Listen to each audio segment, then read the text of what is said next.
What will it cost to help communities address their mitigation and adaptation needs as they face rising heat, stronger storms, and rising sea levels? $1.3 trillion annually from international channels. That's what developing countries estimate they need each year from now through 2035 to fund these mitigation and adaptation efforts. In 2024, a new collective qualified goals of at least $300 billion annually was agreed at COP29. That's a big number, but it's only a fraction of what's needed. So the question becomes how to close the gap. Deloitte Global analyzed how international climate finance could potentially scale to 2035, where the money could come from, and what would need to change to help mobilize it faster. In this analysis, closing the gap comes down to 3 levers. Lever 1, scale traditional public finance.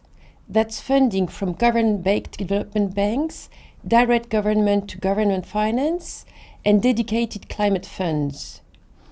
Even with higher ambition, these sources alone are projected to reach roughly $170 billion to $353 billion a year by 2035. Important, but may not be sufficient. Lever 2, use public capital to help unlock more private capital. Historically, each public dollar has mobilized only a fraction of a private dollar. But with the right reforms and deal structures, that mobilization ratio can potentially improve significantly, enough to unlock up to $405 billion from advanced countries by 2035. Lever 3, expand the toolbox beyond the usual channels. That includes new funding sources like carbon pricing in international transportation, targeted use of international reserve assets, philanthropy, and especially high-integrity international carbon markets. In an integrated, well-governed market, carbon markets could become a meaningful financing stream, totaling up to $472 billion by 2035. Now, put those 3 levers together: traditional public finance, mobilized private capital, and additional sources, and total international climate finance flowing to emerging and developing economies could meet the $1.3 trillion needed and reach as high as about $1.5 trillion by 2035. So, in other words, the math says it can be done, but the conditions matter.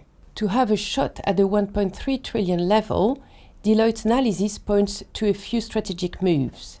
1, improve transparency to see the mix of investments, what's concessional, and what's reaching countries. 2, measure finance in ways that reflect support, especially distinguishing grants and highly concessional funding from market rate lending. 3, accelerate reforms that let development banks do more, making these institutions more efficient, more ambitious, and better suited to lend and invest at larger scale. And 4, strengthen market rules and safeguards, especially for carbon markets, so growth doesn't come at the expense of trust. Bottom line, the path to $1.3 trillion by 2035 is ambitious, but with the right reforms, the right incentives, and the right guardrails, it's achievable. And the decisions made in this decade will help determine whether the world gets there.